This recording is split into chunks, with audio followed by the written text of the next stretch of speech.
ನಮಸ್ಕಾರ. ಈ ನ್ಯೂಸ್ ಟಿವಿಗೆ ಸ್ವಾಗತ. ನಾನು ಅನಿತಾ. ಮೊದಲಿಗೆ ಹೆಡ್ಲೈನ್ಸ್.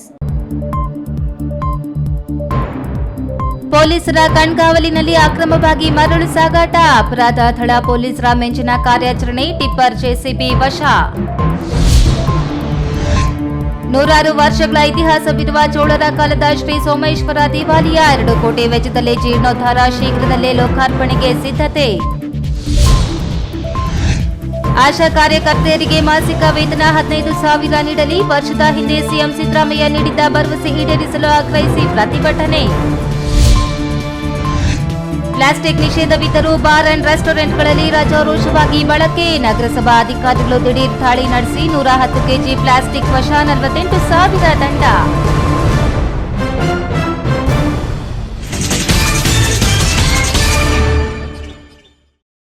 ವಾರ್ತೆಗಳ ವಿವರ. ಬೇಲಿ ಎದ್ದು ಹೊಳ ಮೇಯ್ದಂತೆ ಪೊಲೀಸರಿಗೆ ಮಾಮೂಲಿ ಕೊಟ್ಟುಕೊಂಡು ಅಕ್ರಮವಾಗಿ ನಿತ್ಯ 10 ಲೋಡ್ ಮರಳು ಸಾಗಾಣಿಕೆ ಮಾಡುತ್ತಿದ್ದ ದಂಧೆಯನ್ನು ಜಿಲ್ಲಾ ಅಪರಾಧ ಪೊಲೀಸರು ಪತ್ತೆ ಹಚ್ಚಿದ್ದಾರೆ.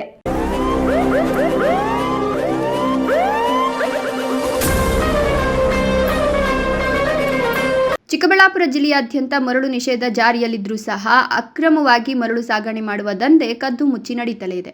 ಮರಳು ಮಾಫಿಯಾ ಬಗ್ಗೆ ಮಾಹಿತಿ ಕಲೆ ಹಾಕಿದ ಜಿಲ್ಲಾ ಅಪರಾಧ ಪತ್ತೆ ದಳ ಪೊಲೀಸರು ಬೆಳ್ಳಂಬೆಳಗ್ಗೆ ಮಂಚೇನಹಳ್ಳಿ ತಾಲೂಕಿನ ಬಿಸಿಲಹಳ್ಳಿ ಬಳಿ ಕಾರ್ಯಾಚರಣೆ ನಡೆಸಿ ಮರಳು ಸಮೇತ ಟಿಪ್ಪರ್ ಜೆಸಿಬಿಯನ್ನು ವಶಕ್ಕೆ ಪಡೆದಿದ್ದಾರೆ. ಅಂತರ್ಜಲಕ್ಕೆ ಪೂರಕವಾಗಿರುವ ಮರಳು ಚಿಕ್ಕಬಳ್ಳಾಪುರ ಜಿಲ್ಲೆಯಲ್ಲಿ ಸಾಗಾಣಿಕೆ ಮಾಡೋದಕ್ಕೆ ಸರ್ಕಾರ ಸಂಪೂರ್ಣ ನಿರ್ಬಂಧ ಹೇರಿದೆ. ಹಿಂದೆ ಮರಳು ದಂಧೆ ವ್ಯಾಪಕ ಪ್ರಮಾಣದಲ್ಲಿ ನಡೆದಿತ್ತು. ಕಳೆದ ಕೆಲವು ವರ್ಷಗಳಿಂದ ಮರಳು ದಂಧೆಗೆ ಸಂಪೂರ್ಣ ಕಡಿವಾಣ ಹಾಕಲಾಗಿತ್ತು.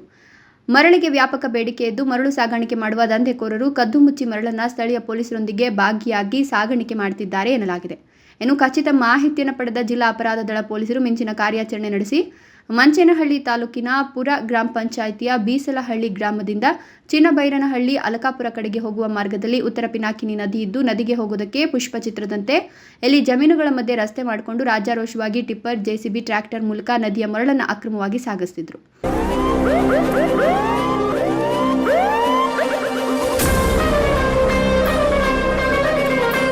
ಮರಳು ಮಾಫಿಯಾ ಮಾಹಿತಿ ಕಲೆ ಹಾಕಿದ ಸೈಬರ್ ಕ್ರೈಂ ಪೊಲೀಸರು 2 ದಿನಗಳ ಕಾರ್ಯಾಚರಣೆ ನಡೆಸಿ ಕೊನೆಗೂ ಮರಳು ಮಾಫಿಯಾ ನಡೆಸುತ್ತಿದ್ದ ತಿಮ್ಮಾರೆಡ್ಡಿ ಮತ್ತು ಚಾಲಕ ರವಿಕುಮಾರ್ನನ್ನ ಸ್ಥಳದಲ್ಲೇ ಬಂಧಿಸಿ 55 ಲಕ್ಷ ರೂಪಾಯಿ ಬೆಲೆ ಬಾಳುವ ಟಿಪ್ಪರ್ ಜೆಸಿಬಿ ಮರಳು ಸಮೇತ ಬೆಳಗಿನ ಜಾವ ಸೀಸ್ ಮಾಡಲಾಗಿದೆ. ಮರಳು ಸಾಗಿಸುವ ಮುನ್ನ ಮಂಚೇನಹಳ್ಳಿಯ ಎಎಸ್ಐ ಮತ್ತು ಕೆಲವು ಪೊಲೀಸರಿಗೆ ಕರೆ ಮಾಡಿ ಮಾತನಾಡಿಕೊಂಡು ಮರಳು ಸಾಗಿಸುತ್ತಿದ್ರು ಎನ್ನಲಾಗಿದೆ. ಇನ್ನು ಸ್ಥಳಕ್ಕೆ CCB cyber crime DySP Ravikumar, PI Suryaprakash, PSI Sharath Kumar, ASI Subramanya Mani, ಮುಖ್ಯ ಪೇದೆ ಕೃಷ್ಣ, ಪೇದೆಗಳಾದ ಜಯಣ್ಣ ಮತ್ತು ವಿನಾಯಕ್ ನೇತೃತ್ವದಲ್ಲಿ ಕಾರ್ಯಾಚರಣೆ ನಡೆಸಿ ವಶಕ್ಕೆ ಪಡೆಯುವಲ್ಲಿ ಯಶಸ್ವಿಯಾಗಿದ್ದಾರೆ. ಯಾವುದೇ ಕಾನೂನಿಗಂಜದೆ ಇಷ್ಟೆಲ್ಲ ಮರಳು ಮಾಫಿಯಾ ದಂಧೆ ನಡೀತಿದ್ರು ಇಲ್ಲಿನ ಪೊಲೀಸರು ಕಣ್ಮುಚ್ಚಿ ಕುಳಿತಿದ್ದಾರಾ ಅಥವಾ ಅವರಿಗೂ ಚಳಿಯಲ್ಲಿ ಕೈಬಿಸಿ ಆಗ್ತಿದೆಯೋ ಗೊತ್ತಿಲ್ಲವಾಗಿದೆ. ಇನ್ನು ಆ ಭಾಗದ ಗ್ರಾಮಸ್ಥರು ಹೇಳೋದು ನೋಡಿದ್ರೆ ಬೇರೆ ರೀತಿ ಇದೆ. ಸತ್ಯಾಸತ್ಯತೆಗಳು ತನಿಖೆಯಿಂದಲೇ ಹೊರಬರಬೇಕಿದೆ. ಪ್ರದೀಪ್, ಈ ನ್ಯೂಸ್ ಟಿವಿ, ಗೌರಿಬಿದನೂರು.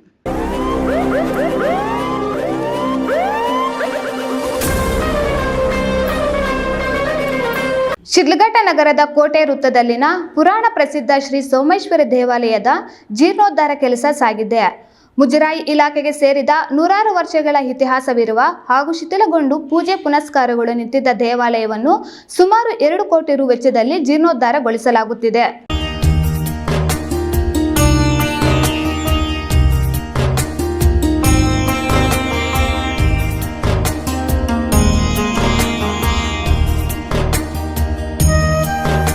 ಶಿಡ್ಲಘಟ್ಟ ನಗರ ಹೃದಯ ಭಾಗದಲ್ಲಿರುವ ಕೋಟೆ ವೃತ್ತದಲ್ಲಿ ಸುಮಾರು 900 ವರ್ಷಗಳಷ್ಟು ಹಳೆಯದಾದ ಮತ್ತು ಇತಿಹಾಸ ಪ್ರಸಿದ್ಧ ಶ್ರೀ ಸೋಮೇಶ್ವರ ದೇವಾಲಯ ಕಟ್ಟಡವು ಶಿಥಿಲಗೊಂಡ ಕಾರಣ ಕಳೆದ ಹಲವು ವರ್ಷಗಳಿಂದಲೂ ಪೂಜೆ ಪುನಸ್ಕಾರಗಳು ನಿಂತಿದ್ದು, ದೇವಾಲಯ ಕಟ್ಟಡದ ಬಳಿ ಸಣ್ಣ ಗುಡಿಯಲ್ಲಿ ದೇವರ ಮೂರ್ತಿಯನ್ನು ಪ್ರತಿಷ್ಠಾಪಿಸಿ ಅಲ್ಲಿ ಸದ್ಯ ಪೂಜೆ ಪುನಸ್ಕಾರಗಳನ್ನು ನಡೆಸಲಾಗುತ್ತಿತ್ತು. ಇದೀಗ ದೇವಾಲಯದ ಭಕ್ತರು ಹಾಗೂ ನಗರದ ಪ್ರಮುಖರನ್ನು ಒಳಗೊಂಡ ಶ್ರೀಕೋಟೆ ಸೋಮೇಶ್ವರ ಸ್ವಾಮಿ ದೇವಾಲಯದ ಅಭಿವೃದ್ಧಿ ಟ್ರಸ್ಟ್ ರಚಿಸಿಕೊಂಡು ಸರ್ಕಾರ, ಭಕ್ತರು, ದಾನಿಗಳು, ಸ್ಥಳೀಯ ಶಾಸಕರು ಸೇರಿದಂತೆ ಹಲವರಿಂದ ಹಣ ಸಂಗ್ರಹಿಸಿ ದೇವಾಲಯ ಕಟ್ಟಡವನ್ನು ನಿರ್ಮಿಸಲಾಗುತ್ತಿದೆ.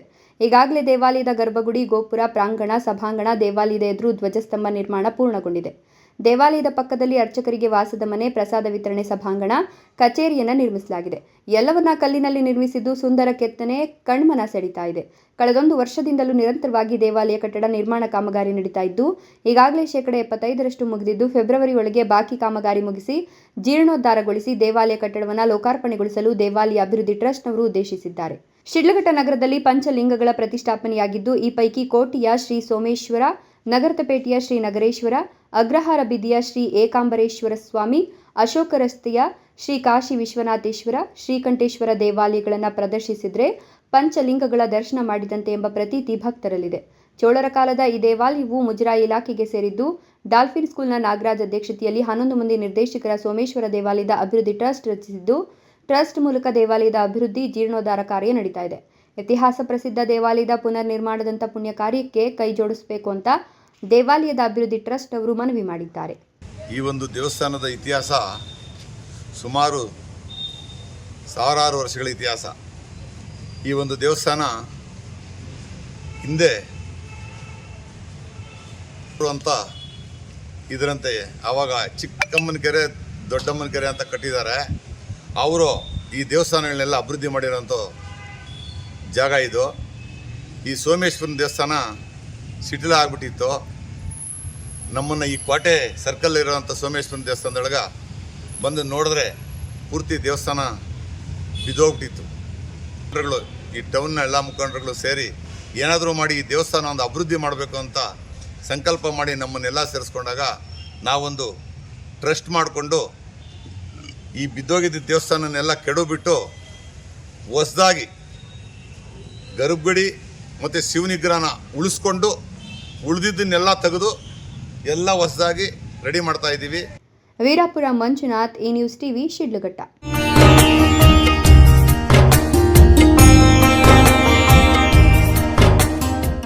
ಆಶಾ ಕಾರ್ಯಕರ್ತರಿಗೆ ಮಾಸಿಕ ಗೌರವಧನ 15,000ಕ್ಕೆ ಏರಿಕೆ ಮಾಡುವುದಾಗಿ ಸಿಎಂ ಸಿದ್ದರಾಮಯ್ಯ ವರ್ಷದ ಹಿಂದೆ ಭರವಸೆ ನೀಡಿದ್ದು, ಇದುವರೆಗೆ ನಮ್ಮ ಬೇಡಿಕೆಗಳತ್ತ ಗಮನ ಹರಿಸಿಲ್ಲ. ಬೆಳಗಾಂ ಅಧಿವೇಶನದಲ್ಲಾದರೂ ಆಶಾ ಕಾರ್ಯಕರ್ತರ ಎಲ್ಲ ಬೇಡಿಕೆಗಳನ್ನು ಈಡೇರಿಸಬೇಕೆಂದು ಒತ್ತಾಯಿಸಿ ಎಐಟಿಯುಸಿ ಕರ್ನಾಟಕ ರಾಜ್ಯ ಸಂಯುಕ್ತ ಆಶಾ ಕಾರ್ಯಕರ್ತರ ಒಕ್ಕೂಟ ಜಿಲ್ಲಾಧಿಕಾರಿಗಳ ಕಚೇರಿ ಮುಂದೆ ಪ್ರತಿಭಟನೆ ನಡೆಸಿದರು.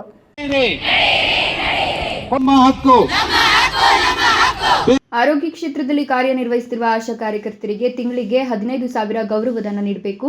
15 ವರ್ಷಗಳಿಂದ ಕಾರ್ಯನಿರ್ವಹಿಸುತ್ತಿರುವ ನಮ್ಮನ್ನು ಕಾಯಂಗೊಳಿಸಬೇಕು. ನಮ್ಮ ಕಾರ್ಯವ್ಯಾಪ್ತಿಗೆ ಮೀರಿ ಕೆಲಸ ಮಾಡಿಕೊಳ್ಳುವ ಎಲ್ಲ ಕಾರ್ಯಕ್ರಮಗಳಿಗೂ ಹೆಚ್ಚಿನ ಅನುದಾನ ನೀಡಬೇಕೆಂದು ಒತ್ತಾಯಿಸಿ ಎಐಟಿಯುಸಿ ಕರ್ನಾಟಕ ರಾಜ್ಯ ಸಂಯುಕ್ತ ಆಶಾ ಕಾರ್ಯಕರ್ತೆಯರ ಒಕ್ಕೂಟದಿಂದ ಚಿಕ್ಕಬಳ್ಳಾಪುರ ಜಿಲ್ಲಾಧಿಕಾರಿಗಳ ಕಚೇರಿ ಮುಂದೆ ಪ್ರತಿಭಟನೆ ಹಮ್ಮಿಕೊಂಡಿದ್ರು. ಪ್ರತಿಭಟನೆ ವೇಳೆ ಮಾಧ್ಯಮಗಳಿಗೆ ಪ್ರತಿಕ್ರಿಯೆ ನೀಡಿದ ಮುಖಂಡೆ ಶಿಲ್ಪಾ, 1 ವರ್ಷದ ಹಿಂದೆ ಹೋರಾಟವನ್ನು ಸ್ಥಗಿತಗೊಳಿಸಿದ್ದೇವೆ. ಸಿಎಂ ಸಿದ್ದರಾಮಯ್ಯ ಭರವಸೆ ನೀಡಿದ್ದಾರೆ, ಆದರೆ ಏನನ್ನೂ ಬಗೆಹರಿಸಿಲ್ಲ. ಬೆಳಗಾಂ ಅಧಿವೇಶನದಲ್ಲಾದರೂ ನಮ್ಮ ಬೇಡಿಕೆಗಳಿಗೆ ಸ್ಪಂದಿಸಿ ಈಡೇರಿಸಬೇಕು. ಇಲ್ಲವಾದಲ್ಲಿ ಜನವರಿ 7ರಿಂದ ಅನಿರ್ದಿಷ್ಟಾವಧಿ ಹೋರಾಟವನ್ನು ಕೈಗೆತ್ತಿಕೊಳ್ಳಬೇಕಾಗ್ತದೆ ಅಂತ ಎಚ್ಚರಿಕೆ ಕೊಟ್ಟರು. ಫಸ್ಟ್ ಆಶಾ ಕಾರ್ಯಕರ್ತರಿಂದ ತಗೊಂಡಿದ್ದು ಬರೀ ಗರ್ಭಿಣಿಯವ್ರು ಮಾತ್ರ ನಿಮ್ಮ ಮೂಲ ಉದ್ದೇಶ ಅಂತ ನಮ್ಮನ್ನು ತಗೊಂಡಿರೋದು ಕೆಲಸಕ್ಕೆ. ಇವಾಗ ನೋಡಿದ್ರೆ 24 ಗಂಟೆ ಕೆಲಸನೂ ನಾವೇ ಮಾಡ್ತಾ ಇದ್ದೀವಿ.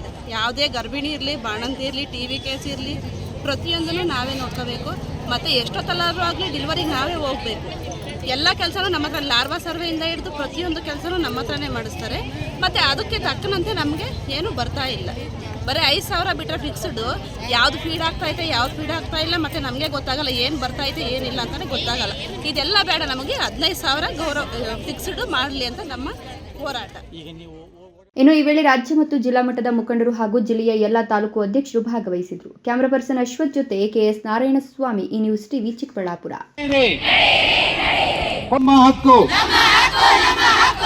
ಇದೀಗ ವಿರಾಮದ ನಂತರ ಈ ನ್ಯೂಸ್ ಟಿವಿ ಮುಂದುವರಿಯುತ್ತದೆ. ಹಿಂದೆ ಹಿಂದೂಸ್ತಾನ್ ಗೋಲ್ಡ್ ಕಂಪ್ನಿಗೆ ಬನ್ನಿ. ತಾವು ಅಡ ಇಟ್ಟಿರೋ ಚಿನ್ನವನ್ನ ತಕ್ಷಣ ಬಿಡಿಸಿ ಇಂದಿನ ಆನ್ಲೈನ್ ಬೆಲೆಗೆ ಕೊಂಡ್ಕೊಂಡು ಕೂಡಲೇ ಬಾಕಿ ಹಣನ ನಿಮ್ ಕೈ ಕೊಡ್ತಾರೆ. ನಿಮ್ಮ ಕನಸಿನ ಸಾಕಾರಕ್ಕೆ ಜೊತೆ ಆಗ್ತಾರೆ. ಹಿಂದೂಸ್ತಾನ್ ಗೋಲ್ಡ್ ಕಂಪನಿ, ಇದು ನಿಮ್ಮ ಕಂಪನಿ ಅಲ್ಲ, ನಮ್ಮೆಲ್ಲರ company. Hindustan gold company, it's your company.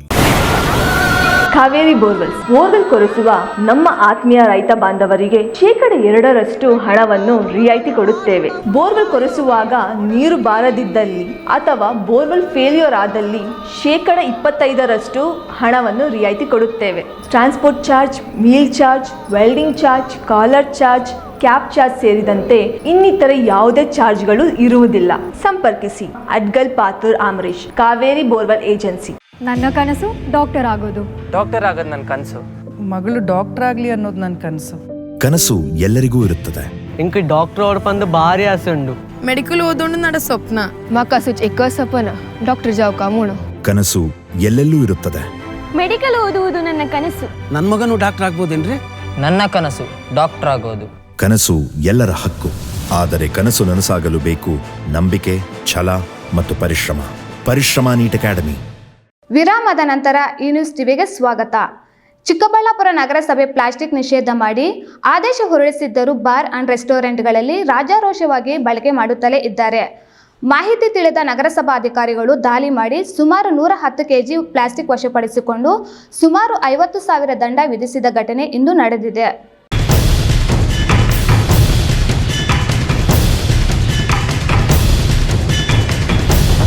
ಹೌದು, ಚಿಕ್ಕಬಳ್ಳಾಪುರ ನಗರದಾದ್ಯಂತ ಪ್ಲಾಸ್ಟಿಕ್ ನಿಷೇಧ ಮಾಡಿ ಆದೇಶ ಹೊರಡಿಸಿದ್ದರೂ ಕೆಲವು ಅಂಗಡಿ ಮಳಿಗೆಗಳಲ್ಲಿ ಈಗಲೂ ರಾಜಾರೋಷವಾಗಿ ಮಾರಾಟ ಮಾಡುತ್ತಲೇ ಇದ್ದಾರೆ. ಪ್ರತಿಷ್ಠಿತ ಬಾರ್ ಅಂಡ್ ರೆಸ್ಟೋರೆಂಟ್ಗಳಲ್ಲೂ ನಗರಸಭೆ ಆದೇಶವನ್ನು ಧಿಕ್ಕರಿಸಿ ಬಳಕೆ ಮಾಡುತ್ತಿರುವ ಮಾಹಿತಿ ತಿಳಿದ ನಗರಸಭೆ ಎಇಇ ಉಮಾಶಂಕರ್ ಮತ್ತು ಸಿಬ್ಬಂದಿ ನಗರದ 17 ಬಾರ್ಗಳ ಮೇಲೆ ದಾಳಿ ಮಾಡಿದ್ದು, ಗೋಡೌನ್ನಲ್ಲಿ ಸ್ಟಾಕ್ ಇಟ್ಟಿದ್ದ ಸುಮಾರು 110 ಕೆಜಿ ಪ್ಲಾಸ್ಟಿಕ್ ವಶಪಡಿಸಿಕೊಂಡು 48,500 ರೂಗಳ ದಂಡ ವಿಧಿಸಿದ್ದಾರೆ.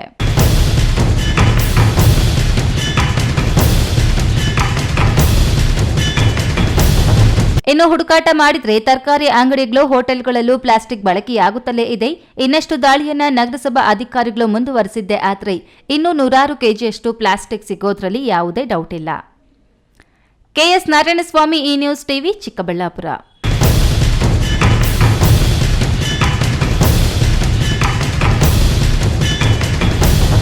ಇದ್ದಕ್ಕಿದ್ದಂತೆ ಓಮಿನಿ ಕಾರ್ ಯೂಟರ್ನ್ ತೆಗೆದುಕೊಂಡಿದ್ದರಿಂದ ಲಾರಿ ಚಾಲಕ ವೇಗವನ್ನು ಕಡಿಮೆ ಮಾಡಿದ್ದಾನೆ.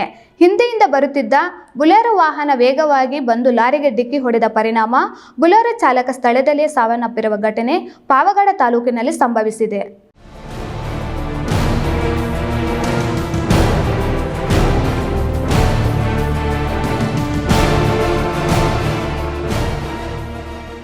ತುಮಕೂರು ಜಿಲ್ಲೆಯ ಪಾವಗಡ ಪಟ್ಟಣದ ತುಮಕೂರು ರಸ್ತೆಯ ಎಸ್ಆರ್ಎಸ್ ಪೆಟ್ರೋಲ್ ಬಂಕ್ ಮುಂಭಾಗದಲ್ಲಿ ಮಂಗಳವಾರ ಬೆಳಗ್ಗೆ ಭೀಕರ ರಸ್ತೆ ಅಪಘಾತ ಸಂಭವಿಸಿದ್ದು, ಅಪಘಾತದಲ್ಲಿ ಬುಲೆರೋ ವಾಹನದ ಚಾಲಕ ಸ್ಥಳದಲ್ಲಿಯೇ ಸಾವನ್ನಪ್ಪಿದ್ದಾನೆ. ಮೃತ ವ್ಯಕ್ತಿಯನ್ನು ಮಂಡ್ಯ ಜಿಲ್ಲೆಯ ಮದ್ದೂರು ತಾಲೂಕಿನ ಸೋಮನಹಳ್ಳಿ ಗ್ರಾಮದ 21 ವರ್ಷದ ಗಿರೀಶ್ ಅಂತ ಗುರುತಿಸಲಾಗಿದೆ. ಇನ್ನು ತುಮಕೂರು ರಸ್ತೆಯಿಂದ ಪಾವಗಡದ ಕಡೆ ಬರುತ್ತಿದ್ದಂತಹ ಬುಲೆರೋ ಮುಂಭಾಗದಲ್ಲಿ ಹೋಗ್ತಿದ್ದ ಲಾರಿಗೆ ಡಿಕ್ಕಿಯಾಗಿ ಅಪಘಾತ ಸಂಭವಿಸಿದೆ.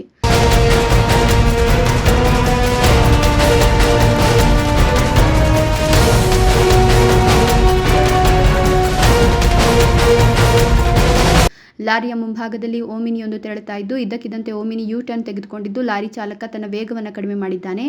ಇದೇ ವೇಳೆ ಹಿಂದೆಯಿಂದ ಬರ್ತಿದ್ದ ಬುಲೆರೋ ವಾಹನ ವೇಗವಾಗಿ ಬಂದು ಲಾರಿಗೆ ಡಿಕ್ಕಿ ಹೊಡೆದಿದ್ದು, ಈ ಘಟನೆ ಸಂಭವಿಸಿದೆ ಎನ್ನಲಾಗಿದೆ. ಸ್ಥಳಕ್ಕೆ ಪಾವಗಡ ಪೊಲೀಸ್ ಠಾಣೆಯ ಪಿಎಸ್ಐ ಗುರುನಾಥ್ ಭೇಟಿ ನೀಡಿ ಕ್ರಮ ಕೈಗೊಂಡಿದ್ದಾರೆ.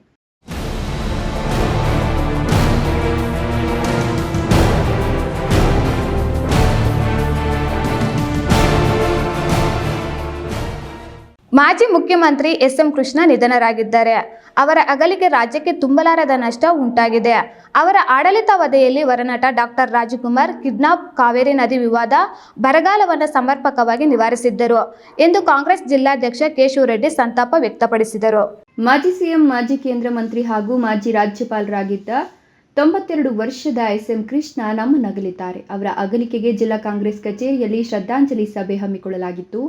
ಅವರ ಭಾವಚಿತ್ರಕ್ಕೆ ಬ್ಲಾಕ್ ಕಾಂಗ್ರೆಸ್ ಅಧ್ಯಕ್ಷರಾದ ಕಣಚೇನಹಳ್ಳಿ ಜಯರಾಮ್, ರಾಜೇಶ್, ಪ್ರಧಾನ ಕಾರ್ಯದರ್ಶಿ ಸುರೇಶ್, ಯುವ ಮುಖಂಡ ಜನಾರ್ದನ್, ಶಹೀದ್ ಅಬ್ಬಾಸ್, ಮಹಿಳಾ ನಾಯಕಿ ಮಮತಾ ಮೂರ್ತಿ, ಕಾರ್ಮಿಕ ಮುಖಂಡ ರಾಜ್ಬಾಬು ಇತರರು ಪುಷ್ಪನಮನ ಸಲ್ಲಿಸಿದರು. ಈ ವೇಳೆ ಜಿಲ್ಲಾಧ್ಯಕ್ಷ ಕೆಎನ್ ಕೇಶವರೆಡ್ಡಿ ಮಾತನಾಡಿ, ಕಾಂಗ್ರೆಸ್ ಪಕ್ಷದ ಕಟ್ಟಾಳು, ಧೀಮಂತ ನಾಯಕ ಎಸ್.ಎಂ. ಕೃಷ್ಣ ತನ್ನ ಆಡಳಿತಾವಧಿಯಲ್ಲಿ ಎಷ್ಟೇ ಕಷ್ಟಗಳು ಎದುರಾದರೂ ದಿಟ್ಟವಾಗಿ ಎದುರಿಸಿದರು. ಮುಖ್ಯವಾಗಿ ಕಾಡುಗೊಲ್ಲ ವೀರಪ್ಪನ್ ವರನಟ ಡಾಕ್ಟರ್ ರಾಜ್ಕುಮಾರ್ರನ್ನ ಕಿಡ್ನಾಪ್ ಮಾಡಿದಾಗ ಯಾವುದೇ ಆತಂಕವಿಲ್ಲದೆ ಸಮಸ್ಯೆಯನ್ನ ಬಗೆಹರಿಸಿದ್ರು. ಕಾವೇರಿ ಜಲ ವಿವಾದವನ್ನ ಸಂಧಾನದ ಮೂಲಕ ಬಗೆಹರಿಸಿದ್ರು. ಮಳೆ ಇಲ್ಲದೆ ಬರಗಾಲ ಬಂದು ರೈತರು ಹಾಹಾಕಾರ ಎದುರಿಸುವಾಗ ಮೊದಲ ಬಾರಿಗೆ ಮೋಡ ಬಿತ್ತನೆ ಮಾಡಿಸಿದ್ರು. ಹೀಗೆ 10 ಸವಾಲುಗಳನ್ನು ಎದುರಿಸಿದ್ರು. ಕೇಂದ್ರ ಮಂತ್ರಿಗಳಾಗಿ, ರಾಜ್ಯಪಾಲರಾಗಿ ಸಾಕಷ್ಟು ಅನುಭವ ಹೊಂದಿದ್ದ ಮುತ್ಸದ್ದಿ ತೀರ್ಕೊಂಡಿರೋದು ನಮಗೆಲ್ಲ ದುಃಖದ ಸಂಗತಿ. ಕಾಂಗ್ರೆಸ್ ಪಕ್ಷವನ್ನ ಕಟ್ಟಿ ಬೆಳೆಸಿದ ಅವರು ಕೊನೆ ಕಾಲಘಟ್ಟದಲ್ಲಿ ಪಕ್ಷ ತೊರೆದು ಬಿಜೆಪಿ ಸೇರ್ಪಡೆಗೊಂಡಿದ್ರು. ಅದೆಲ್ಲ ಅವರ ವೈಯಕ್ತಿಕ ವಿಚಾರವಾಗಿದ್ರು. ಅವರೊಬ್ಬ ಜನನಾಯಕರಾಗಿ ಹೊರಹೊಮ್ಮಿದ್ರು ಅಂತ ಗುಣಗಾನ ಮಾಡಿದ್ರು. ಕರ್ನಾಟಕ ರಾಜ್ಯದ ಮಾಜಿ ಮುಖ್ಯಮಂತ್ರಿಗಳು ಕಾಂಗ್ರೆಸ್ ಪಕ್ಷದಲ್ಲಿ ರಾಜಕಾರಣದಲ್ಲಿ ಅವರದೇ ಆದಂಥ ರೀತಿಯಲ್ಲಿ ಮುಖ್ಯಮಂತ್ರಿಗಳಾಗಿ, ಕೇಂದ್ರದ ಮಂತ್ರಿಗಳಾಗಿ, ರಾಜ್ಯಪಾಲರಾಗಿ, ವಿಧಾನಸಭೆಯ ಅಧ್ಯಕ್ಷರಾಗಿ ಉತ್ತಮವಾದಂಥ ಕೆಲಸವನ್ನು ನಿರ್ವಹಿಸಿ ಅವರು ಮುಖ್ಯಮಂತ್ರಿಗಳಾದಂಥ ಸಂದರ್ಭದಲ್ಲಿ ಹೆಣ್ಮಕ್ಳಿಗೆ ಶಕ್ತಿ ಕೊಡಬೇಕು, ರೈತರಿಗೆ ಒಳ್ಳೆ ಬದುಕೋದಕ್ಕೆ ಅವರಿಗೆ ಆಧಾರ ಮಾಡಿಕೊಡ್ಬೇಕು, ಹೆಣ್ಮಕ್ಳಿಗೆ ಸ್ತ್ರೀಶಕ್ತಿ ಸಂಘಗಳನ್ನು ರಚನೆ ಮಾಡುವ ಮುಖಾಂತರ ITBTಯನ್ನು ಈ ಬೆಂಗಳೂರು ನಗರವನ್ನು ವಿಶೇಷವಾಗಿ ಅಭಿವೃದ್ಧಿ ಮಾಡಿದಂಥ ಒಬ್ಬ ಧೀಮಂತ ನಾಯಕ ಇವತ್ತು ನಮ್ಮನ್ನೆಲ್ಲರನ್ನೂ ಅಗಲಿದ್ದಾರೆ. ಕ್ಯಾಮ್ರಾ ಪರ್ಸನ್ ಅಶ್ವಥ್ ಜೊತೆ ಕೆಎಸ್ ನಾರಾಯಣಸ್ವಾಮಿ, ಈ ನ್ಯೂಸ್ ಟಿವಿ, ಚಿಕ್ಕಬಳ್ಳಾಪುರ. ರೈತರು ದೇಶದ ಬೆನ್ನೆಲುಬು ಅಂತಾರೆ. ಆದರೆ ರೈತ ದಿನಾಚರಣೆಯನ್ನು ಎಲ್ಲಾ ರಾಜಕಾರಣಿಗಳು ಕಡೆಗಣಿಸಿದ್ದು, ಈ ಬಾರಿ ನಡೆಯುವ ರೈತ ದಿನಾಚರಣೆಯನ್ನು ರಾಜ್ಯದ ಎಲ್ಲಾ ಸರ್ಕಾರಿ ಕಚೇರಿಗಳು, ಶಾಲಾ ಕಾಲೇಜುಗಳಲ್ಲಿ ಕಡ್ಡಾಯವಾಗಿ ಆಚರಿಸಬೇಕೆಂದು ಆಗ್ರಹಿಸಿದ್ದಾರೆ. ಮಾಲೂರು ತಾಲೂಕಿನ ನೀಲಕಂಠ ಅಗ್ರಹಾರ ಗ್ರಾಮದಲ್ಲಿ ಜಾನುವಾರುಗಳ ಸಾಕಾಣಿದಾರರ ಒಕ್ಕೂಟದ ತಾಲೂಕು ಅಧ್ಯಕ್ಷ ನೀಲಕಂಠ ಅಗ್ರಹಾರ ಶ್ಯಾಮಣ್ಣ ಸುದ್ದಿಗಾರರೊಂದಿಗೆ ಮಾತನಾಡಿ, ರೈತ ಭಾರತ ದೇಶದ ಬೆನ್ನೆಲುಬು, ಎಲ್ಲರಿಗೂ ಅನ್ನ ನೀಡುವ ಅನ್ನದಾತ ಆಗಿದ್ದು, ರೈತನನ್ನು ಆತನ ಬೆವರಿನ ಶ್ರಮವನ್ನ ಸ್ಮರಣೆ ಮಾಡುವ ಸಲುವಾಗಿ ಡಿಸೆಂಬರ್ 23ರಂದು ಸರ್ಕಾರ ರೈತ ದಿನಾಚರಣೆಯಾಗಿ ಘೋಷಣೆ ಮಾಡಿರುವುದು ಸರಿಯಷ್ಟೇ. ಆದರೆ ರೈತ ದಿನಾಚರಣೆಯನ್ನು ನೆಪ ಮಾತ್ರಕ್ಕೆ ಆಚರಣೆ ಮಾಡುತ್ತಿರುವುದು ಖಂಡನೀಯ. ರಾಷ್ಟ್ರೀಯ ಹಬ್ಬ ಹಾಗೂ ಮಹನೀಯರ ದಿನಾಚರಣೆ ಜೊತೆಗೆ ಡಿಸೆಂಬರ್ 23ರ ರೈತ ದಿನಾಚರಣೆಯನ್ನು ಸರ್ಕಾರಿ ಕಚೇರಿಗಳಲ್ಲಿ ಮತ್ತು ಸರ್ಕಾರಿ ಅನುದಾನ ಮತ್ತು ಖಾಸಗಿ ಶಾಲಾ ಕಾಲೇಜುಗಳಲ್ಲಿ ನೇಗಿಲು ಯೋಗಿ ರೈತನ ಭಾವಚಿತ್ರವಿಟ್ಟು ಗೌರವ ಸಲ್ಲಿಸಿ ರೈತರ ಬಗ್ಗೆ ವಿದ್ಯಾರ್ಥಿಗಳಿಗೆ ವಿಚಾರಧಾರೆಯನ್ನ ತಿಳಿಸುವ ಮೂಲಕ ರೈತರನ್ನ ಉಳಿಸುವಂತೆ ಸರ್ಕಾರ ಆದೇಶ ಮಾಡಬೇಕು. ಇಲ್ಲವಾದಲ್ಲಿ ರಾಜ್ಯದ ರೈತ ಸಂಘಟನೆಗಳ ಒಕ್ಕೂಟವು ಕೇಂದ್ರ ರಾಜ್ಯ ಸರ್ಕಾರದ ವಿರುದ್ಧ ಉಗ್ರ ಹೋರಾಟ ಮಾಡುವುದಾಗಿ ಎಚ್ಚರಿಕೆ ನೀಡಿದರು. ಎಲ್ಲ ದಿನಾಚರಣೆಗಳನ್ನು ಆಚರಣೆ ಮಾಡ್ತಾ ಇದ್ದಾರೆ. ಆದರೆ ನಮ್ಮ ರೈತರ ದಿನಾಚರಣೆಯನ್ನು ಮಾಡೋದಕ್ಕೆ ನಮ್ಮ ಸರ್ಕಾರ ಹಿಂದೆ ಮುಂದೆ ಆಡ್ತೈತೆ. ಆದರೆ ಈಗಾಗಲೇ ಎಲ್ಲ ನಮ್ಮ ಶಾಲಾ ಕಾಲೇಜುಗಳಲ್ಲಿ ದಿನಾಚರಣೆಯನ್ನು ಕಡ್ಡಾಯವಾಗಿ ಮಾಡಬೇಕಂತ ಹೇಳ್ಬಿಟ್ಟು ನಾನು ಕೇಳ್ತಾ ಇದ್ದೀನಿ. ಯಾಕಂದರೆ ನಮ್ಮ ರೈತರು ಯಾವ ಥರ ಬೆಳವಣಿಗೆ ಮಾಡ್ತಾರೆ, ರೈತರು ಯಾವ ಥರ ಬೆಳೀತಾರೆ ಅನ್ನೋದಕ್ಕೆ ನಮ್ಮ ಶಾಲೆ ಮಕ್ಕಳಿಗೆ ಅರಿವು ಮೂಡಿಸಬೇಕು. ಅದು ಅನ್ನೋದು ಆ ಅರಿವು ಮೂಡಿಸೋ ಕೆಲಸನೇ ಮಾಡ್ತಾ ಇರಲ್ಲ. ಈ ಸಂದರ್ಭದಲ್ಲಿ ಜಿಲ್ಲಾಧ್ಯಕ್ಷ ಪುರಸನಹಳ್ಳಿ ಎಂ ನಂಜಪ್ಪ ಹಾಜರಿದ್ದರು. ಕೇಶವ್, ಈ ನ್ಯೂಸ್ ಟಿವಿ, ಮಾಲೂರು. 1000 ವರ್ಷಗಳ ಹಿಂದೆ ಸಮಾಜದಲ್ಲಿನ ಅಸಮಾನತೆ, ತಾರತಮ್ಯ, ಮೂಢನಂಬಿಕೆಗಳ ವಿರುದ್ಧ ಧ್ವನಿ ಎತ್ತಿದವರು ಶ್ರೀ ರಾಮಾನುಜಾಚಾರ್ಯರು ಎಂದು ಮೇಲುಕೋಟೆಯ ಯದುಗಿರಿ ಪೀಠಾಧಿಪತಿ ತಿಳಿಸಿದರು.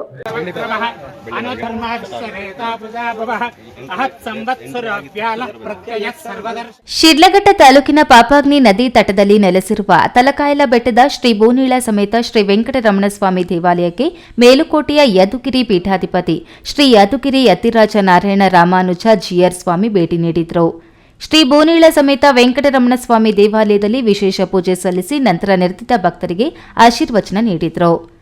ಜಗದಾಚಾರಿ ಶ್ರೀ ರಾಮಾನುಜಾಚಾರ್ಯರು ಸಮಾಜದಲ್ಲಿನ ಅಂದಿನ ಅಂಕು ಡೊಂಕುಗಳನ್ನು ತಿದ್ದುವ ಪರಿಣಾಮ ಇಂದು ದೇವಾಲಯಗಳಲ್ಲಿ ಬಡವ ಬಲ್ಲಿದ ಆ ಜಾತಿ ಈ ಜಾತಿ ಎನ್ನದೆ ಎಲ್ಲರೂ ಆ ಭಗವಂತನ ದರ್ಶನ ಮಾಡಿ ಸೇವೆ ಮಾಡಲು ಇಲ್ಲಿ ಸೇರುವಂತಾಗಿದೆ ಎಂದರು. ಶ್ರೀನಿವಾಸನು ತಿರುಪತಿಯಲ್ಲಿ ಮಾತ್ರವೇ ಅಲ್ಲ, ಭಕ್ತರಿಗೆ ದರ್ಶನ ಮಾಡಲು ದೇಶದ ನಾನಾ ಕಡೆ ನೆಲೆಸಿದ್ದು ಇಲ್ಲೂ ಆತನೇ ಇದ್ದಾನೆ. ಆತನ ದರ್ಶನಕ್ಕೆ ಇಲ್ಲಿಗೆ ಬಂದಿದ್ದು ನನಗೆ ಅತೀವ ಸಂತಸ ತಂದಿದೆ. ನಾವೆಲ್ಲರೂ ಪ್ರತಿನಿತ್ಯ ಭಗವಂತನ ನಾಮವನ್ನ ಜಪ ಮಾಡಬೇಕು. ಪಾರಾಯಣ ವೇದ ಸ್ತೋತ್ರ ಎಂದರೆ ಮತ್ತೇನೂ ಅಲ್ಲ, ಭಗವಂತನ ದರ್ಶನ ಮಾಡಿ ಆತನ ಗುಣಗಾನ ಮಾಡುವುದಷ್ಟೇ ಎಂದರು. ಇವರು ಯಾವ ಜಾತಿ, ಇವರು ಬಡವರ, ಶ್ರೀಮಂತರ, ಯಾವ ಭೇದ ಭಾವವೂ ಇಲ್ಲದೆ ಎಲ್ಲ ಒಟ್ಟಿಗೆ ಇಲ್ಲಿ ಸೇರಿದ್ದೇವೆ. ಈ ಸೇರಲಿಕ್ಕೆ ಕಾರಣ ಯಾರು ಅಂದರೆ 1000 ವರ್ಷಗಳ ಹಿಂದೆ ಅವತರಿಸಿದಂತಹ ಜಗದಾಚಾರ್ಯರಾದಂತಹ ಸ್ವಾಮಿ ರಾಮಾನುಜರು. ಅವರು ಒಂದು ದೊಡ್ಡ ಕ್ರಾಂತಿಯನ್ನ ಮಾಡಿದ್ರು. ಅದವರೆಗಿದ್ದಂತಹ ಪರಿಸ್ಥಿತಿ ಏನು ಅಂದರೆ, ಕೆಲವರು ಮಾತ್ರ ಭಗವಂತನನ್ನು ಆರಾಧನೆ ಮಾಡ್ಬೋದು, ಪೂಜೆ ಮಾಡ್ಬೋದು, ಕೆಲವರು ಮಾತ್ರ ದೇವಸ್ಥಾನಕ್ಕೆ ಹೋಗ್ಬೋದು. ಈ ರೀತಿ ಎಲ್ಲ ನಿಯಮಗಳು ಎಲ್ಲ ಜರಗಂಡಿ ಮುಂದಕ್ಕೆ ಹೋಗಿ ದರ್ಶನ ಆಯಿತು, ಕೆಳಗೆ ದರ್ಶನ ಕ್ಯೂ ನಿಲ್ಲು, ಗೋವಿಂದ ಗೋವಿಂದ ಅಂತ ಹೇಳಿ ಹೋಗ್ತೀವಿ. ಅದಕ್ಕೆ ಸ್ವಾಮಿ ಯೋಚನೆ ಮಾಡ್ದ, ಅಲ್ಲಿ ತುಂಬಾ ಗಲಾಟೆ, ತುಂಬಾ ಗಲಾಟೆಯಲ್ಲಿ ಇರ್ತೀನಿ, ಇಲ್ಲಿ ಏಕಾಂತವಾಗಿ ನಾನು ಇಲ್ಲಿ ಕುಳಿತಿರ್ತೀನಿ ಅಂತ ಹೇಳಿ ಅದೇ ಸ್ವಾಮಿ ತಿರುಮಲೆ ಶ್ರೀನಿವಾಸ ಇಲ್ಲಿ ಬಂದು ವಾಸ ಮಾಡ್ತಾ ಇದ್ದಾನೆ. ದೇವಾಲಯದಲ್ಲಿ ಪೂಜೆ ಆಶೀರ್ವಚನ ನಂತರ ಬೆಟ್ಟದ ಮೇಲೆತ್ತಿ ಅಲ್ಲಿನ ಮೂಲ ದೇವರಿಗೆ ಪೂಜೆ ಸಲ್ಲಿಸಿದ್ರು. ಬೆಟ್ಟದ ಮೇಲಕ್ಕೆ ಹತ್ತಲು ಭಕ್ತರಿಗೆ ನೆರವಾಗುವಂತೆ ರಸ್ತೆ ನಿರ್ಮಿಸಲು ಶ್ರೀಗಳು ದೇವಾಲಯದ ಅಭಿವೃದ್ಧಿ ಸಮಿತಿಯವರಲ್ಲಿ ಭಿನ್ನವಿಸಿಕೊಂಡರು. ಈ ವೇಳೆ ಕಾಂಗ್ರೆಸ್ ಮುಖಂಡ ರಾಜೀವ್ ಗೌಡ ಮಾತನಾಡಿ, ಮುಂದಿನ ಬ್ರಹ್ಮ ರಥೋತ್ಸವದ ವೇಳೆಗೆ ಬೆಟ್ಟದ ಮೇಲೆ ತಿರುಪತಿಯ ಬೆಟ್ಟದ ಮೇಲಿರುವಂತೆ 16 ಲಕ್ಷ ರೂಪಾಯಿಗಳ ವೆಚ್ಚದಲ್ಲಿ ಶಂಖಚಕ್ರ ಇರುವ ನಾಮದ ಎಲ್ಇಡಿ ಬಲ್ಬ್ ಅನ್ನು ಅಳವಡಿಸುವ ಜೊತೆಗೆ ರಸ್ತೆ ಅಭಿವೃದ್ಧಿಯನ್ನ ಕೈಗೊಳ್ಳಲಾಗುವುದು ಎಂದು ಭರವಸೆ ನೀಡಿದರು. ಅದೇ ರೀತಿ ಇಲ್ಲಿ ಈಗ ನಾವು ತಿರುಪತಿ ಅನ್ಕೋತಿದ್ವಿ, ಆ ತಿರುಪತಿನಲ್ಲಿ ಹೆಂಗೆ ಅಂದರೆ ನಾವು 10 ಕಿಲೋಮೀಟ್ರ್ ದೂರದಿಂದನೂ ಕಾಣಿಸ್ತದೆ. ನಾನು ಕೂಡ ಎಲ್ಲ ತಿರುಪತಿಗೆ ಹೋಗ್ಬೇಕಾದ್ರೆ ನೆಸೂರ ಇದೆಯಪ್ಪ ತಿರುಪತಿ, ಎಷ್ಟು ದೂರ ಇದೆಯಪ್ಪ ತಿರುಪತಿ ಅಂತ ನೋಡ್ತೀವಿ. ಹೆಂಗೆ ನೋಡ್ತೀವಪ್ಪ ಅಂತಂದರೆ ಆ ಬೆಟ್ಟದ ಮೇಲೆ ಇರುವಂಥ ಆ ನಾಮದ ದೀಪ ಏನಿದೆ, ಆ ದೀಪ ಗುರುತೇ ಒಂಥರ ಅಲ್ಲಿ ಹೋಗ್ತಾ ಇದ್ದಂಗೆ ಆ ನಾಮ ನೋಡ್ತಾ ಇದ್ದಂಗೆ ಭಗವಂತ ಕಾಣಿಸೋಷ್ಟೇ ಖುಷಿ ಆಗುತ್ತೆ. ಇಲ್ಲೂ ಕೂಡ ಎಲ್ಲ ನಮ್ಮ ಇಲ್ಲಿ ಈ ಮುಖಂಡರುಗಳು ಮತ್ತು ನಮ್ಮ ಎಲ್ಲ ಇಲ್ಲಿರುವಂಥ ಭಕ್ತಾದಿಗಳೆಲ್ಲ ನಮ್ಮ ಈ ಬೆಟ್ಟದ ಮೇಲೂ ಕೂಡ ಒಂದು ನಾಮ ಇದ್ರದ್ದೇನಿದೆ, ಆ ತಿರುಪತಿನಲ್ಲಿ ಏನಿದೆ ಆ ಒಂದು ಕಳಶ, ಇದು ಶಂಕು ಇರ್ಬೋದು, ನಾಮ ಇರ್ಬೋದು, ಆ ಒಂದು ಏನಲ್ಲಿದೆ ಅದೇ ರೀತಿಯಲ್ಲಿ ಇಲ್ಲೊಂದು ಮಾಡಿಸ್ಬೇಕು ಅಂತ ತೀರ್ಮಾನ ಮಾಡಿ ಅದಕ್ಕೊಂದು ಎಲ್ಲ ನಮ್ಮ ವ್ಯವಸ್ಥಾಪನಾ ಕಮಿಟಿಯವರು ಇವರೆಲ್ಲ ಮಾತಾಡಿ ಅದಕ್ಕೆ 16 ಲಕ್ಷಗಳ ಒಂದು ಕೊಟೇಶನ್ ಕೂಡ ಕೊಟ್ಟಿದ್ದಾರೆ. ಆದಷ್ಟು ಬೇಗನೆ ಆ ಒಂದು ಇದನ್ನು ಕೂಡ ಬೆಟ್ಟದ ನೋಡ ಬಂಡೆ ಮೇಲೆ ಅಲ್ಲಾಕ್ಸ್ಬೇಕು ಅಂತ ಹೇಳ್ಬಿಟ್ಟು ತೀರ್ಮಾನ ಮಾಡಿದ್ದೀವಿ. ಈ ವೇಳೆ ಶ್ರೀ ವೆಂಕಟರಮಣ ಸ್ವಾಮಿ ವ್ಯವಸ್ಥಾಪನಾ ಸಮಿತಿಯ ಅಧ್ಯಕ್ಷ ಡಿಪಿ ನಾಗರಾಜ್, ಬ್ಲಾಕ್ ಕಾಂಗ್ರೆಸ್ ಅಧ್ಯಕ್ಷೆ ಸಹನಾ ರಾಜೀವ್ ಗೌಡ, ಪುಟ್ಟು ಆಂಜಿನಪ್ಪ ಸೇರಿ ವ್ಯವಸ್ಥಾಪನಾ ಸಮಿತಿಯ ನಿರ್ದೇಶಕರು ಹಾಜರಿದ್ದರು. ವೀರಾಪುರ ಮಂಜುನಾಥ್, ಈ ನ್ಯೂಸ್ ಟಿವಿ, ಶಿಡ್ಲಘಟ್ಟ. ಬಾಂಗ್ಲಾದೇಶದಲ್ಲಿ ಹಿಂದೂಗಳ ಮೇಲೆ ಹಿಂಸಾಚಾರವನ್ನು ಖಂಡಿಸಿ ಹಿಂದೂ ಹಿತರಕ್ಷಣಾ ಸಮಿತಿ ವತಿಯಿಂದ ಅವರ ರಕ್ಷಣೆಗೆ ಆಗ್ರಹಿಸಿ ಬೃಹತ್ ಪ್ರತಿಭಟನೆ ಮೆರವಣಿಗೆಯನ್ನು ಗೌರಿಬಿದನೂರು ನಗರದಲ್ಲಿ ನಡೆಸಲಾಯಿತು.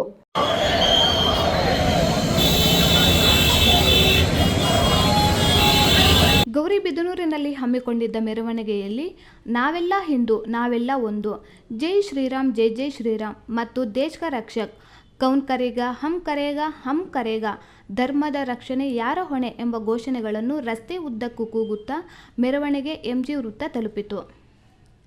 ವೇದಿಕೆ ಕಾರ್ಯಕ್ರಮದಲ್ಲಿ ರಾಜ್ಯ ಬಿಜೆಪಿ ವಕ್ತಾರರಾದ ಚಂದ್ರಶೇಖರ್ ಮಾತನಾಡಿ, ಮೊಘಲರ ಆಡಳಿತ ಕೊನೆಯಾಗಿದೆ, ನಂತರ ಅವರ ಸರಿತೆಗಳು ಇನ್ನೂ ಉಳಿದಿವೆ. ಇಂಥವರಿಗೆ ನಡಕ ಹುಟ್ಟುವ ಹಾಗೆ ಮಾಡಬೇಕು. ಭರತ ಭೂಮಿಯಲ್ಲಿದ್ದು ನಮ್ಮ ವಿರುದ್ಧವೇ ತಿರುಗು ಬೀಳುತ್ತಿದ್ದಾರೆ. ಬಾಂಗ್ಲಾದೇಶದಲ್ಲಿ ಹಿಂದೂಗಳ ಪರಿಸ್ಥಿತಿ ನೋಡಿದರೆ ನಾಳೆ ನಮ್ಮ ಊರಿನಲ್ಲಿ ಇದೇ ಪರಿಸ್ಥಿತಿ ನಿರ್ಮಾಣವಾಗಬಹುದು. ಬಾಂಗ್ಲಾದಲ್ಲಿನ ಹಿಂದೂಗಳ ರಕ್ಷಣೆ ನಮ್ಮ ಕರ್ತವ್ಯ. ಬಾಂಗ್ಲಾ ಜಿಹಾದಿ ಮನಸ್ಥಿತಿ ಸರ್ಕಾರಕ್ಕೆ ಧಿಕ್ಕಾರ ಎಂದು ಘೋಷಣೆಗಳನ್ನು ಕೂಗಿದರು. ಅಲ್ಲಿನ ಸರ್ಕಾರವನ್ನು ಖಂಡಿಸ್ತಾ ಇದೆ, ಜರ್ಮನಿ ಖಂಡಿಸ್ತಾ ಇದೆ, ಆಸ್ಟ್ರೇಲಿಯಾ ಖಂಡಿಸಿದೆ, ಜಗತ್ತಿನ ಅನೇಕ ದೇಶಗಳು ಖಂಡಿಸಿದವೆ. ಅಂದ್ರೆ ಭಾರತ ಇವತ್ತು ವಿಶ್ವಗುರು ಆಗ್ತಾ ಇದೆ. ಆಗ ವಿಶ್ವಗುರು ಸ್ಥಾನವನ್ನು ಇಡೀ ಜಗತ್ತು ಒಪ್ಕೊಂತಾ ಇದೆ. ವಿಶ್ವಗುರು ಆದ್ರೆ ಭಾರತದ ವಿಶ್ವಗುರು ಅಂದ್ರೆ ಯಾರು ವಿಶ್ವಗುರು ಆಗೋದು? ಹಿಂದೂ ವಿಶ್ವಗುರು. ಇಡೀ ಜಗತ್ತಿಗೆ ದಾರಿ ತೋರಿಸಬೇಕಾಗಿದೆ ಇದೇ ಹಿಂದೂ, ಇದೇ ಸನಾತನ ಧರ್ಮ, ಇದೇ ಸನಾತನ ಸಂಸ್ಕೃತಿ. ಇವತ್ತು ಯೋಗವನ್ನು 175 ದೇಶದಲ್ಲಿ ಮಾಡ್ತಾರೆ ಅಂತ ಹೇಳಿದ್ರೆ ಯೋಗ ಯಾರ್ದು? ಹಿಂದೂಗಳದು, ನಮ್ಮ ಸನಾತನ ಧರ್ಮದ್ದು. ಪ್ರತಿಭಟನಾ ಸ್ಥಳಕ್ಕೆ ತಹಶೀಲ್ದಾರ್ ಮಹೇಶ್ ಎಸ್ ಪತ್ರಿ ಭೇಟಿ ನೀಡಿ ಮನವಿ ಪತ್ರ ಸ್ವೀಕರಿಸಿ ಸರ್ಕಾರಕ್ಕೆ ತಲುಪುವ ವ್ಯವಸ್ಥೆ ಮಾಡುತ್ತೇವೆ ಎಂದರು. ಇನ್ನು ನಗರದಲ್ಲಿ ಯಾವುದೇ ರೀತಿಯ ಅಹಿತಕರ ಘಟನೆಗಳು ನಡೆಯದಂತೆ ಪೊಲೀಸ್ ಇಲಾಖೆ ವತಿಯಿಂದ ಬಿಗಿ ಬಂದೋಬಸ್ತ್ ಏರ್ಪಡಿಸಲಾಗಿತ್ತು. ಪ್ರತಿಭಟನೆಯಲ್ಲಿ ಎನ್.ಎಂ. ರವಿ ನಾರಾಯಣ ರೆಡ್ಡಿ, ಸಿ.ಆರ್. ನರಸಿಂಹಮೂರ್ತಿ, ವಿಶ್ವ ಹಿಂದೂ ಪರಿಷತ್ ತಾಲೂಕು ಅಧ್ಯಕ್ಷ ನರಸಿಂಹಾರೆಡ್ಡಿ, ನಗರಸಭೆ ಸದಸ್ಯ ಡಿ.ಎನ್. ವೆಂಕಟೇಶ್ ರೆಡ್ಡಿ, ಮಾರ್ಕೆಟ್ ಮೋಹನ್, ವಕೀಲರಾದ ಗಂಗಯ್ಯ, ವಿಶ್ವ ಹಿಂದೂ ಪರಿಷತ್ ಜಿಲ್ಲಾ ಸಹಕಾರಿಯ ದರ್ಶಿ ಸಾಗನಹಳ್ಳಿ ಶಿವಕುಮಾರ್ ಮತ್ತಿತರರು ಭಾಗವಹಿಸಿದ್ದರು. ಪ್ರದೀಪ್, ಈ ನ್ಯೂಸ್ ಟಿವಿ, ಗೌರಿಬಿದನೂರು. ಕೇಂದ್ರ ಮತ್ತು ರಾಜ್ಯ ಸರ್ಕಾರಗಳು ಕೃಷಿ ಕೂಲಿ ಕಾರ್ಮಿಕರ, ರೈತರ ಬಿಪಿಎಲ್ ಕಾರ್ಡುಗಳನ್ನು ರದ್ದು ಮಾಡಿ ಬಡವರ ಹಣ ಮತ್ತು ಆರೋಗ್ಯ ಸೌಲಭ್ಯಗಳನ್ನು ಕಿತ್ತುಕೊಳ್ಳುತ್ತಿವೆ ಎಂದು ಎಐಎಡಬ್ಲ್ಯೂ ರಾಜ್ಯ ಉಪಾಧ್ಯಕ್ಷ ಮುನಿವೆಂಕಟಪ್ಪ ಆಕ್ರೋಶ ವ್ಯಕ್ತಪಡಿಸಿದ್ದಾರೆ.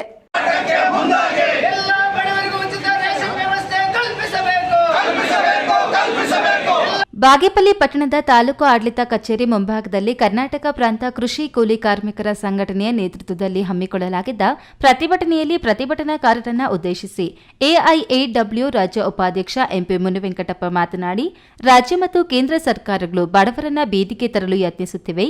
ಬಿಪಿಎಲ್ ಕಾರ್ಡಿನ ಪಡಿತರ ಅಕ್ಕಿ ತಿಂದು ಬದುಕುತ್ತಿರುವ ಬಡವರಿಗೆ ಇರುವ ಕಾರ್ಡ್ ಅನ್ನು ರದ್ದುಗೊಳಿಸಿ ಅನ್ಯಾಯ ಮಾಡುತ್ತಿವೆ. ಇದರಿಂದಾಗಿ ಆಸ್ಪತ್ರೆಗಳಲ್ಲಿ ಬಿಪಿಎಲ್ ಕಾರ್ಡ್ ಇಲ್ಲದಿದ್ದರೆ ಆರೋಗ್ಯ ಸೌಲಭ್ಯಗಳು ದೊರೆಯುವುದಿಲ್ಲ. ಇಂತಹ ಅವೈಜ್ಞಾನಿಕ ಮತ್ತು ಅಸಂವಿಧಾನಿಕ ನಿರ್ಧಾರಗಳಿಂದ ತಾಲೂಕಿನಲ್ಲಿ ಸುಮಾರು 1,000 ಬಿಪಿಎಲ್ ಕಾರ್ಡ್ ರದ್ದು ಮಾಡಿ ಬಡವರನ್ನ ಬೀದಿಗೆ ತರುವ ಕೆಲಸಗಳು ಸರ್ಕಾರಗಳು ಮಾಡುತ್ತಿವೆ. ಕೂಡಲೇ ಇಂತಹ ನಿರ್ಧಾರಗಳನ್ನು ಕೈಬಿಡಬೇಕು. ಯಾವುದೇ ಬಡವನಿಗೆ ಅನ್ಯಾಯವಾಗದಂತೆ ಕ್ರಮ ಕೈಗೊಳ್ಳಬೇಕು. ಇಲ್ಲದಿದ್ದರೆ ಮುಂದಿನ ದಿನಗಳಲ್ಲಿ ಕೃಷಿ ಕೂಲಿ ಕಾರ್ಮಿಕರ ಸಂಘಟನೆಯು ಬೃಹತ್ ಪ್ರತಿಭಟನೆಗಳು ನಡೆಸಿ ಸರ್ಕಾರಗಳಿಗೆ ಬಿಸಿ ಮುಟ್ಟಿಸಬೇಕಾಗುತ್ತದೆ ಎಂದರು. ಇವತ್ತು ಇಡೀ ಭಾರತ ದೇಶದಲ್ಲಿ 70 ಕೋಟಿ ಇವತ್ತು ಬಿಪಿಎಲ್ ರೇಷನ್ ಕಾರ್ಡ್ದಾರರಿದ್ದಾರೆ. 70 ಕೋಟಿ ಬಿಪಿಎಲ್ ರೇಷನ್ ಕಾರ್ಡ್ದಾರರನ್ನು ಇವತ್ತು ಕಡಿಮೆ ಮಾಡಬೇಕು ಅಂತೇಳಿ ಇವತ್ತು ಬಿಜೆಪಿ ಸರ್ಕಾರ, ಕಾಂಗ್ರೆಸ್ ಸರ್ಕಾರಗಳು ಹೊರಟಿದೆ. ಹಾಗಾಗಿ ಇವತ್ತು ಬಡವರ ಸಮಸ್ಯೆ ಬಗ್ಗೆ ವಿಧಾನಸೌಧದಲ್ಲಾಗ್ಲಿ ಪಾರ್ಲಿಮೆಂಟ್ ಅಲ್ಲಾಗ್ಲಿ ಮಾತಾಡ್ತಕ್ಕಂಥ ಪರಿಸ್ಥಿತಿ ಇಲ್ಲ. ಯಾಕಂತ ಹೇಳಿದ್ರೆ ಬಡವರನ್ನು ಪ್ರತಿನಿಧಿಸಿ, ಕೂಲಿಕಾರರನ್ನು ಪ್ರತಿನಿಧಿಸಿ, ರೈತರನ್ನು ಪ್ರತಿನಿಧಿಸಿ ಇವತ್ತು ಅಸೆಂಬ್ಲಿಯಲ್ಲಾಗ್ಲಿ ಪಾರ್ಲಿಮೆಂಟ್ ಅಲ್ಲಾಗ್ಲಿ MLA MP ಯಾರು ಇಲ್ಲ. ಹಾಗಾಗಿ ಬಡವರ ಪ್ರಶ್ನೆಗಳು ಇವತ್ತು ಚರ್ಚೆ ಆಗ್ತಾ ಇಲ್ಲ.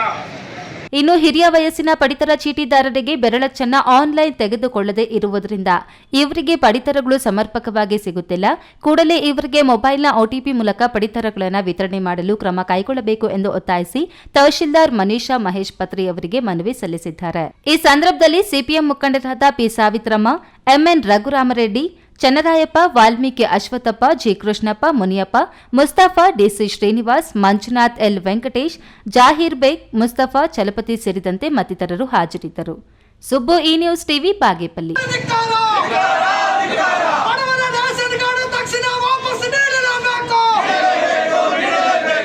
ಇದೀಗ ವಿರಾಮದ ನಂತರ ಈ ನ್ಯೂಸ್ ಟಿವಿ ಮುಂದುವರಿಯುತ್ತದೆ. ಭಾರತದ ಪ್ರತಿಷ್ಠಿತ ದ್ವಿಚಕ್ರ ವಾಹನಗಳಲ್ಲಿ ಒಂದಾದ ಹೀರೋ ಬೈಕ್ಗಳು ಚಿಕ್ಕಬಳ್ಳಾಪುರ ಜಿಲ್ಲೆಯಲ್ಲಿ ಲಭ್ಯ. ಉದ್ಯಮಿ ಅಧಿಕೃತ ಡೀಲರ್ ಲಕ್ಷ್ಮೀನಾರಾಯಣ್ ಸಾರಥ್ಯದಲ್ಲಿ ಆರಂಭವಾಗಿರುವ ಶೋರೂಮ್ ಹಲವು ವೈಶಿಷ್ಟ್ಯತೆಗಳಿಂದ ಕೂಡಿದೆ. ಹೀರೋ ಕಂಪನಿಯ ಬೈಕ್ಗಳ ಅಧಿಕೃತ ಮಾರಾಟಗಾರರು ಮತ್ತು ಸರ್ವಿಸ್ ಸೆಂಟರ್ ಸೇವೆಗಳು ಚಿಕ್ಕಬಳ್ಳಾಪುರದಲ್ಲಿ ಈಗ ಲಭ್ಯ. ವಿಳಾಸ: ವಿಶಾಲ್ ಮಾರ್ಟ್ ಮುಂಭಾಗ, ಬೇಬಿ ರಸ್ತೆ, ಚಿಕ್ಕಬಳ್ಳಾಪುರ. ಚಿಕ್ಕಬಳ್ಳಾಪುರ ನಗರದ ಹೃದಯ ಭಾಗದಲ್ಲೊಂದು ಸುಸಜ್ಜಿತ ಬಡಾವಣೆ ಶ್ರೀರಂಗ ಕುಟೀರ. ರಾಷ್ಟ್ರೀಯ ಹೆದ್ದಾರಿ 69ರ MG ರಸ್ತೆಯ APMC ಮಾರುಕಟ್ಟೆಗೆ ಸಮೀಪ 40 ಎಕರೆಗಳ ವಿಶಾಲ ಪ್ರದೇಶದಲ್ಲಿ ನಿರ್ಮಾಣವಾಗಿರುವ ಕೂಡ ಮತ್ತು ರೇರಾ ಅನುಮೋದಿತ ನಿವೇಶನಗಳು ಮಾರಾಟಕ್ಕೆ ಲಭ್ಯ. ವಿಶಾಲವಾದ ರಸ್ತೆಗಳು, ಉದ್ಯಾನವನ, ಕ್ಲಬ್ ಹೌಸ್ ಸೇರಿದಂತೆ ಎಲ್ಲ ಅಗತ್ಯ ಸೌಲಭ್ಯಗಳನ್ನು ಹೊಂದಿರುವ ಚಿಕ್ಕಬಳ್ಳಾಪುರ ನಗರದ ದೊಡ್ಡ ಬಡಾವಣೆ ಶ್ರೀರಂಗ ಕುಟೀರ. ನಿವೇಶನ ಖರೀದಿಸಲು ಬ್ಯಾಂಕ್ ಸಾಲ ಸೌಲಭ್ಯ ಲಭ್ಯ.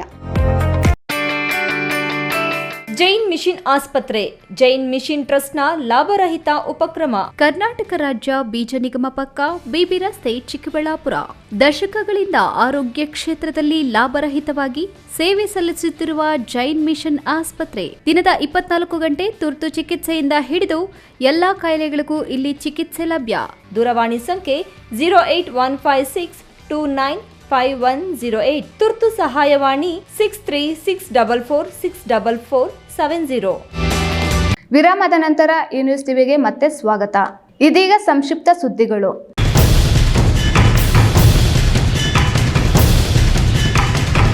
ಇಂದು ಬೆಳಗ್ಗೆ ಲೋಕಾಯುಕ್ತ ಅಧಿಕಾರಿಗಳು ಭ್ರಷ್ಟ ಅಧಿಕಾರಿಗಳಿಗೆ ಚಳಿಯಲು ಬೆವರಿಳಿಯುವಂತೆ ಮಾಡಿದ್ದಾರೆ. ರಾಜ್ಯದ 10 ಅಧಿಕಾರಿಗಳ ಮನೆ ಮೇಲೆ ದಾಳಿ ಮಾಡಿ ಪರಿಶೀಲನೆ ನಡೆಸುತ್ತಿದ್ದಾರೆ. ಬೆಂಗಳೂರು ಗ್ರಾಮಾಂತರ ಜಿಲ್ಲೆಯ DHO ಸುನಿಲ್ ಕುಮಾರ್ ಅವರ ಬೆಂಗಳೂರಿನ ಬಸವೇಶ್ವರದಲ್ಲಿರುವ ನಿವಾಸದ ಮೇಲೂ ಸಹ ದಾಳಿ ನಡೆಸಿದ್ದು, ಮನೆ ಮತ್ತು ಐಷಾರಾಮಿ ಜೀವನ ನೋಡಿ ಸ್ವತಃ ಲೋಕಾಯುಕ್ತ ಅಧಿಕಾರಿಗಳೇ ಶಾಕ್ ಆಗಿದ್ದಾರೆ. ಇಲ್ಲಿದೆ ನೋಡಿ ಅಧಿಕಾರಿಯ ಐಷಾರಾಮಿ ಜೀವನದ ವಿಡಿಯೋ ಮತ್ತು ಫೋಟೋಗಳು.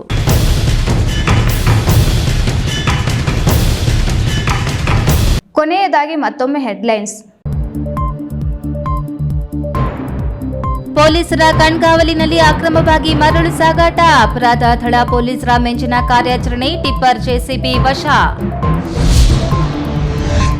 100 ವರ್ಷಗಳ ಇತಿಹಾಸವಿರುವ ಚೋಳರ ಕಾಲದ ಶ್ರೀ ಸೋಮೇಶ್ವರ ದೇವಾಲಯ 2 ಕೋಟಿ ವೆಚ್ಚದಲ್ಲಿ ಜೀರ್ಣೋದ್ಧಾರ. ಶೀಘ್ರದಲ್ಲೇ ಲೋಕಾರ್ಪಣೆಗೆ ಸಿದ್ಧತೆ. ಆಶಾ ಕಾರ್ಯಕರ್ತೆಯರಿಗೆ ಮಾಸಿಕ ವೇತನ 15,000 ನೀಡಲಿ. ವರ್ಷದ ಹಿಂದೆ ಸಿಎಂ ಸಿದ್ದರಾಮಯ್ಯ ನೀಡಿದ್ದ ಭರವಸೆ ಈಡೇರಿಸಲು ಆಗ್ರಹಿಸಿ ಪ್ರತಿಭಟನೆ. ಪ್ಲಾಸ್ಟಿಕ್ ನಿಷೇಧವಿದ್ದರೂ ಬಾರ್ ಅಂಡ್ ರೆಸ್ಟೋರೆಂಟ್ಗಳಲ್ಲಿ ರಾಜಾರೋಷವಾಗಿ ಬಳಕೆ. ನಗರಸಭಾ ಅಧಿಕಾರಿಗಳು ದಿಢೀರ್ ದಾಳಿ ನಡೆಸಿ 110 ಕೆಜಿ ಪ್ಲಾಸ್ಟಿಕ್ ವಶ. 48,000 ದಂಡ. ದಿನನಿತ್ಯದ ಸುದ್ದಿ ಸ್ವಾರಸ್ಯಕ್ಕಾಗಿ ತಪ್ಪದೆ ವೀಕ್ಷಿಸಿ ಈ ನ್ಯೂಸ್ ಟಿವಿ.